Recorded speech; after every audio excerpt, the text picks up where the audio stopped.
ღირმშვენიერი და დარბაისელი. არა მხოლოდ ერთი სამეფოს, არამედ მთელი იმპერიის მბრძანებლობის ღირსი იყო. ასე ახასიათებს ისტორია აშოთან მუხრან ბატონის ასულს, საქართველოს წამებულ დედოფალს ქეთევანს. მისი გაუტეხელი სიმამაცე დღესაც აოცებს ყველას. დღესაც სამშობლოს და ჭეშმარიტი რწმენის ერთგულების სიმბოლოა ქეთევან დედოფალი.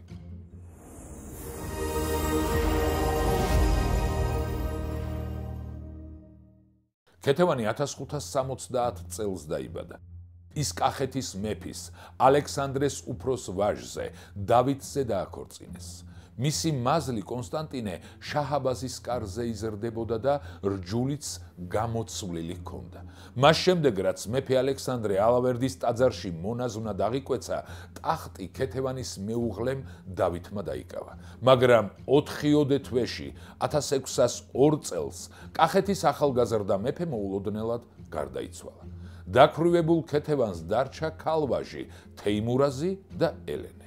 მონაზვნად აღკვეცილი ალექსანდრე იძულებული გახდა კვლავ სამეფოს დაბრუნებოდა. ქვეყნის არეულობისა და სხვადასხვა საშიშროების გამო ქეთევანმა თეიმურაზი სპარსეთში შაჰ-აბასთან გაგზავნა. მაგრამ განსაცდელის არიდება მაინც ვერ შეძლეს.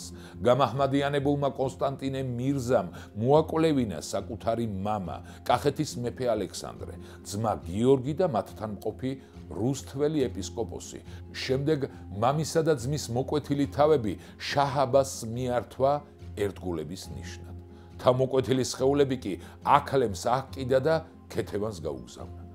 კონსტანტინემ ქეთევანს ისიც შეუთვალა: მე დამიბყრია კახეთი ნებითა ყეენისათა, ვარმე ხელმწიფე და იყავ დედოფალი. მაჰმადის რჯულით ჯერ არს შეუღლება რძლისა და მაზლისა, ხოლო უკე თუ არინებო, მე ძალით ვყო ესე.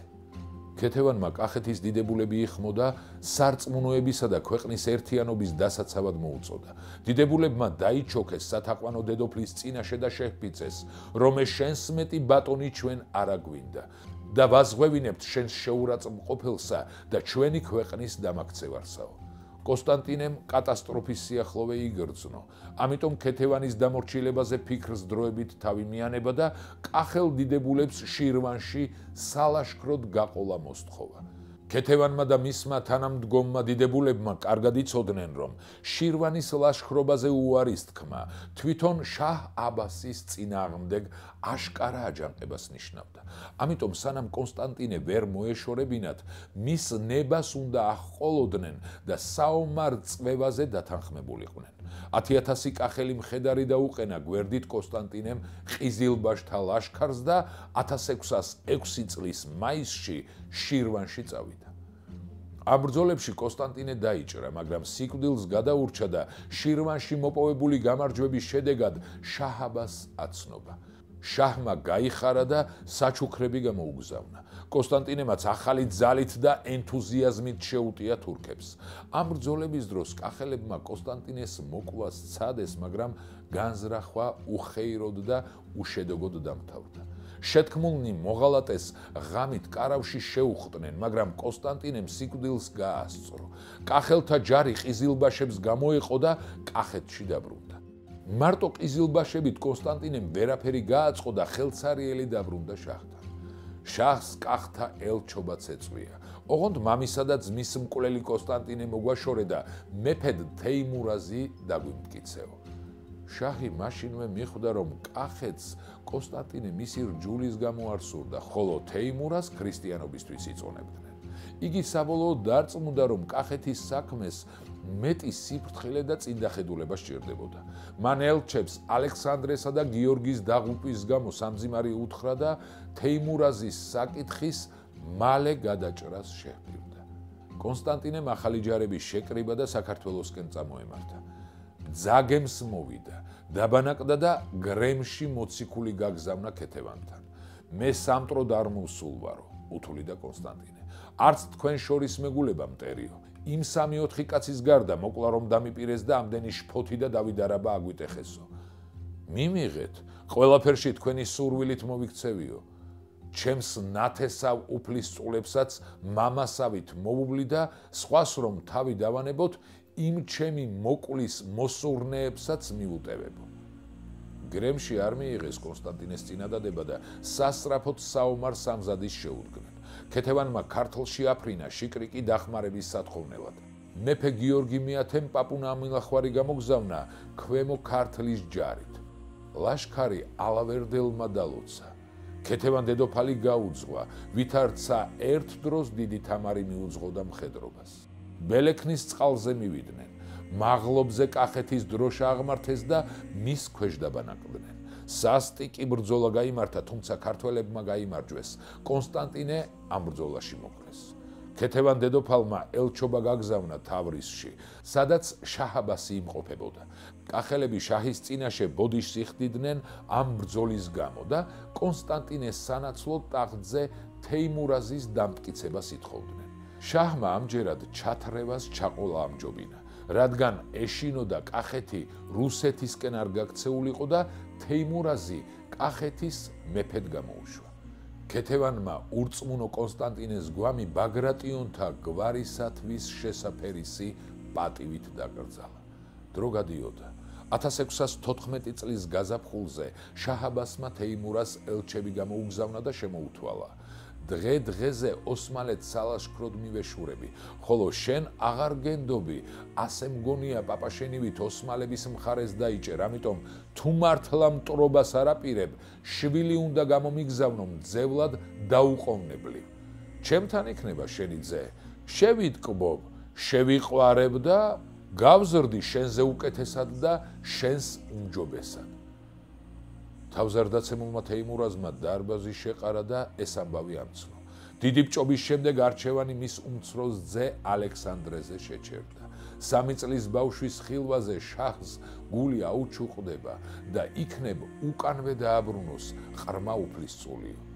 განჯას უფლისწული ალექსანდრე და ქეთევან დედოფალი ჩავიდნენ. შაჰმა ყრმა ალექსანდრე რომ იხილა, რისხვა ვერ დაიოკა. მე თქვენი ძიძა გონი ვართ, ეს ერთი ბეწო ბალღი რომ მომიგდეთო. შაჰმა თეიმურას შეუთვალა: ახლავე შენი უფროსი ძე გამომიგზავნე, თუ გინდა დედა შენი და უმცროსი ვაჟი დაგიბრუნო და მეც ჩემი ჯარით უკან გავბრუნდე. თუ არა და მერე ყველაფერი შენს თავს დააბრალეო. ისევ შეიკრიბა დარბაზი. ისევ უარზე იყო მეფე, მაგრამ დარბაზის დაჟინებული მოთხოვნით მეფემ მეორე შვილი ლევანიც გაუგზავნა შაჰს მძევლად. აწვს ცან რამე თუ ხარ დიდად ერთგული ჩემი, ვინაიდან არ გაერიდე ძეთა შენთა ჩემთან გამოგზავნას. ახლა შენც მოდი ჩემთან სასწრაფოდ, აღგავსებ ნიჭთა მრავლითა და განგიტევებ უკანვე მშვიდობით. ყველასთვის ნათელი გახდა შაჰ-აბასის მზაკრული ჩანაფიქრი. მას უნდოდა კახეთის სამეფო ოჯახისთვის თავი მოეყარა და ერთიანად შეემოსრა. თეიმურაზი შაჰთან არ წავიდა და მტრის დასახვედრად სამზადის შეუდგა. კახეთის დასალაშქრად გამზადებულმა შაჰ-აბასმა ქეთევანი და მისი შვილიშვილები შირაზს გაგზავნა. თვითონ კი კახეთს შემოესია. აოხრა ეკლესია მონასტრები, გადაასახლა და დააცარიელა სოფლები. 300,000-ზე მეტი ქართველი სპარსეთის გზას გაუყენა. გაუბედურებულ ქვეყანაში კი ულუსები ჩამოასახლა. დამარცხებული თეიმურაზი და ლუარსაბი იმერეთის მეფემ გიორგიმ შეიფარა. 10 წელი იტანჯებოდა ქეთევანის საპატიო ტყვეობაში. მარხვასა და ლოცვაში გაილია დედოფლის სხეული. მაინც მხნედ იყო. უვლიდა და ზრუნავდა მასთან ერთად მყოფ 20-ოდე ქართველზე. ქეთევან დედოფალი ტყვე კი არა, დიდი საპატიო სტუმარი არის ჩვენიო, ამბობდა უნდილაძე. ცალკე სასახლე და წალკოტი მიეჩინა მას დედოფლისათვის. ყველაზე დიდი სამწუხარი ის ჰქონდა დედოფალს, რომ არაფერი იცოდა შვილიშვილების შესახებ. ტყვეობაში ყოფნისას ერთხელაც არ შეხვედრია მათ. უნდილაძის მკაცრი ბრძანებით არ უმხელდნენ ქეთევანს, როგორ დაასაჭურისებინა აბასმა მისი შვილიშვილები. შემდგომ როგორ მოკვდა ჯერ ალექსანდრე და მერე ჭკუიდან შეიშალა ლევანიც. და მოხდა ის, რომ მათი დაღუპვის ამბავი ქეთევანმა სწორედ იმ დღეს გაიგო, როცა შაჰმა მას ცოლობას თხოვა. გლოვად დამხობილმა დედოფალმა ზიზღით უთხრა შაჰს: აღარავინ გამიბედოს ესოდენ მკრეხელი სიტყვავ. გამწარებულმა შაჰმა უნდილაძეს უბრძანა დაუყოვნებლივ ჩემი სახელით უბრძანე ქეთევანს ქრისტიანობა განაგდოს და მაჰამადიანობა მიიღოს ხოლო უკვე თუ ჩემი ბრძანება არ აღსრულდეს მაშინვე სასტიკი წამებით შეხყარე სიკვდილს სიმართლე ითქვას ბევრი ეცადა უნდილაძე ცალკე შაჰს თხოვდა გადაეფიქრებინა ეს მძიმე სასჯელი და ცალკე ქეთევანს შეევედრა სხვის დასანახად მაინც აღიარე ალაჰი გულში კი ქრისტიანად დარჩიო თუმცა კარგად იცოდა არაფრის ფასად რომ არ დათმობდა ქეთევანი ქრისტეს რჯულს შეუძლებელ არს ჩემ მიერ უარისყოფა ქრისტე მეუფისა ჩემისა მტკიცე იყო დედოფლის პასუხი ეს მოხდა 1624 წლის 12 სექტემბერს. სადღესასწაულოდ შემოსილი დედოფალი ჯალათებმა ხალხით გაჭედილ მოედანზე გაიყვანეს და კოცონის წინ დააყენეს. ქეთევანმა ითხოვა ლოცვის ნება მიეცათ. უარი ვეღარ შეუბედეს ყიზილბაშებმა. მხურვალე ლოცვის შემდეგ თვითონ მივიდა ცეცხლთან და ჯალათებს ანიშნა ზადვარო. ენით აღუწერელი სისასტიკით აწამეს იგი. გახურებული რვალის ქვაბი დაამხეს თავზე, მკერდი მარწუხებით დაუწყულეს, გავარვარებული შამფურები გაუყარეს მკერდიდან ზურგში, ფრჩხილები დააძრეს, ბოლოს გახურებული ბარით შუბლი გაუპეს.